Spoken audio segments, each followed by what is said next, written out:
many enterprise AI projects, they fail.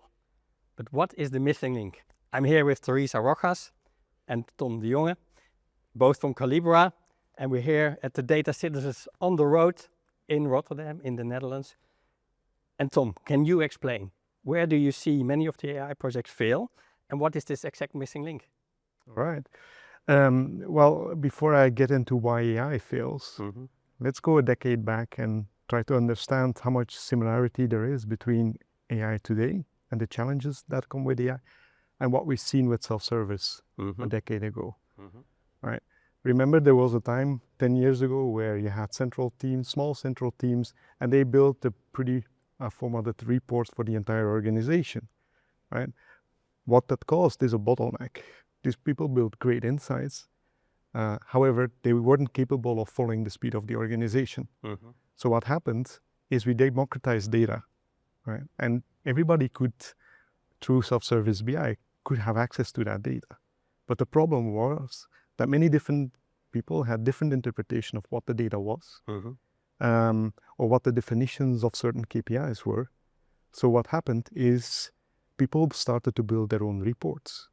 Right? And then when they were presented to the board or to an executive team, at that point in time, the data brawls started, the discussions started. And why is that? Well, because my report doesn't show the same number as your report. And why is that? Because my interpretation of the data and the definitions I used to calculate certain key metrics was different than the ones that my colleague used. That in itself was kind of problematic, where we could, through discussions, we could get to a solution and we aligned. Now with agents, one problem that we see is the scale is hugely different, right? Soon we'll have hundreds, thousands of agents doing autonomous tasks, making decisions based on data, compared to the human scale of you and me producing a similar report and having to agree on the definition. Agents don't have that kind of human in the loop in many times. So why do many of the AI initiatives fail today? In my opinion, is because agents don't get the right context to make those decisions, and they don't necessarily have easy access to humans that will respond near time to the questions that they might have, because they don't get the context in order to make sense of the data. Right? So that is one of the biggest issues that we will see, or some organizations that are a little bit more advanced already see today, is and start to realize that without providing proper business context for these agents and AI models, that actually the results are kind of disappointing.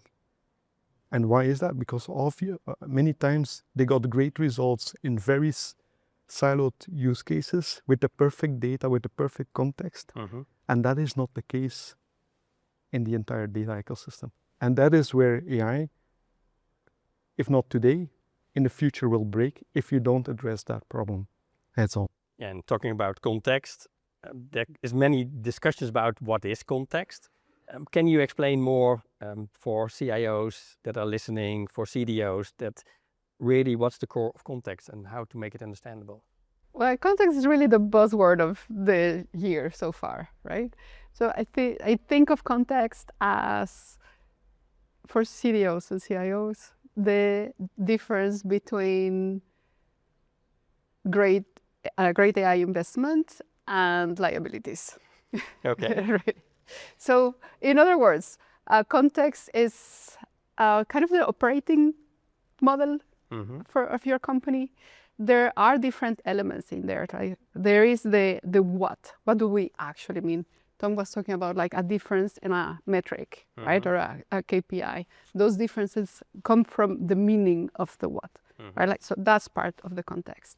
Then there is the when and the why. Like, let's take an example of approving discounts, right? There's a seasonality maybe that comes with discounts. There are different discounts that can be applied depending on who you are in the organization. Like there's the VP factor, the VP discount versus a different level type of discount. All those things are things that typically are known in the organization, but they're not necessarily coded as digital policies or as something that an agent could understand, right? And so I talked about the what, I talked about the why and the when, and then is the what for, right? Like, so going back to Tom's point, like the multiple reports in that case with doing the parallel with the BI world, what do you need? Why do you need this for, right? So it's, are you focusing on the right problem? And then to understand context and whether your context is right within your enterprise, you have tons of different systems, structured data, unstructured data.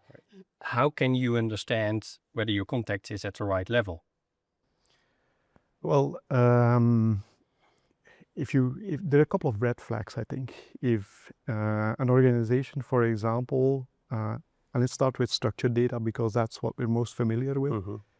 If you have data that is not properly described, if you have metrics that lack definitions, coherent, consistent definitions, that is your first red flag, because agents and AI, what they will try to do if that context, that business context, that semantic about the data is missing, what you see is they're going to start looking at the data, at samples at the data, and they're going to guess what the data is. And you'll have cases when it's simple questions that agents manage to produce a good answer.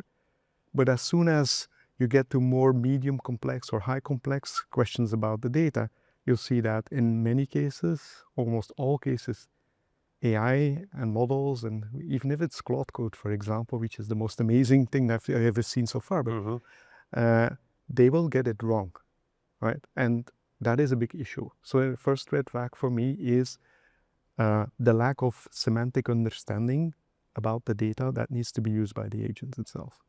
The second red flag is when agents get access to random data, and that it's up to the agents to choose the right data for the data question at hand, right? I think, in my opinion, and many of our customers already do that, is agents should only be allowed to get access to data through a governed, certified data product, right? You need to be very conscious as an organization when you are starting to deploy your agents in production, that agents will basically only use data products and the right data products with all the full business context that is embedded in a data product, with data contracts in place, with access rules and purpose properly defined, so that agents can first understand the data and the data product at hand before they start to answer the data question. So I would say those are what I would say the two most important things. Then when we look at, for structured data, when we look at unstructured data world, it's about understanding that it's a massive scale. So therefore, you probably need to first tag all of your unstructured data from a sensitivity point of view, from a context point of view, and add some metadata across and on top of your structured information, so that based on these tags, you can basically determine, okay, let me now take a slice of my unstructured data, a good enough slice, a good enough set of files, but I do know that those files do not contain any sensitive data, do not contain any personal data, do not contain business context that is irrelevant for the question at hand. So that basically based on those data slices, which we call knowledge products, that agents can actually use that instead of just random files that they find on a Google Drive, because as you know, they'll find a ton. And if they just pick the first 2 or 3 that probably correspond to what the question is, then they might not even get to the right answer, not even use the right information to answer that question. Does that make sense? Yeah, it definitely makes sense. But now comes the key question for everybody, of course. If you know that context is so important, how can you bridge the gap from your current situation where you maybe lack of context or insights in your context to a proper context that you can use for your models? So that's a good question. I think the first step is to actually take a hard look and be honest about what problems you're trying to solve. Right? I think a couple of years ago, we were at the stage that there was so much excitement around AI that it was like, just throw AI at everything.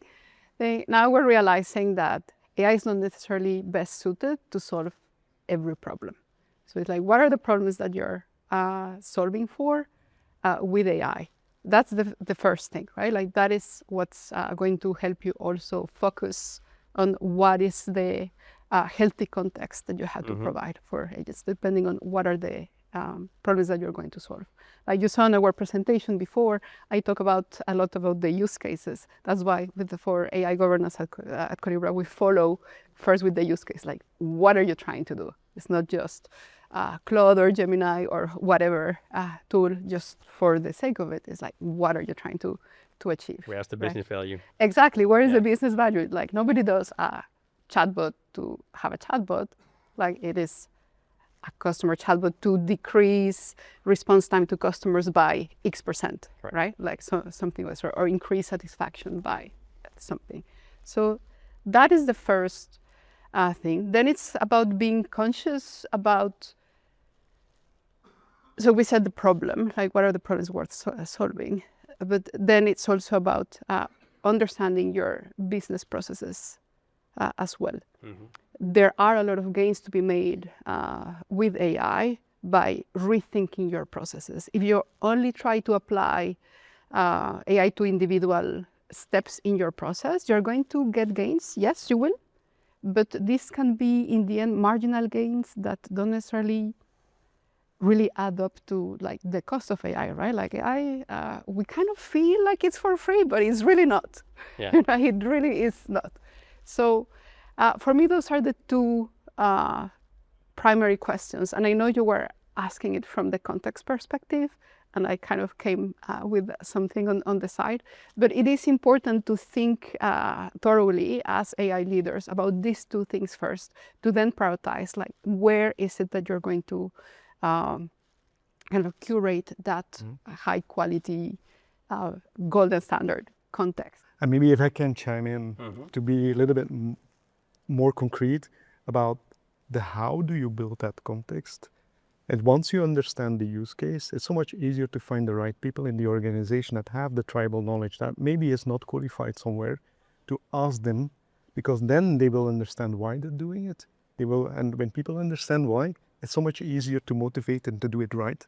So then they can start to codify. They build the glossaries, they build the definitions, the metrics, the business context. They start to describe the business process for which we want to introduce and use AI. And as soon as that, they organically almost build that business context for these agents. And of course, you have tools like Collibra that facilitate this process. But I think that's important, is that you kind of need people to basically build context. There's no silver bullet here.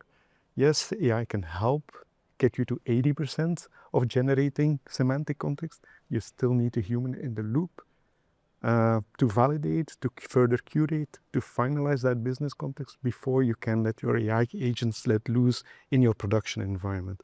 And even then, you need a human to monitor everything. And to check. And so basically the step is, build your foundation first. Build your foundation. And then you can improve the context, and then you can take the proper decisions, the right decisions, good decisions at scale. Exactly. Perfect.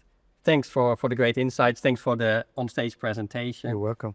And for everybody watching, thank you for watching here from Rotterdam, from Ahoy, from the data citizens on the road, from Collibra.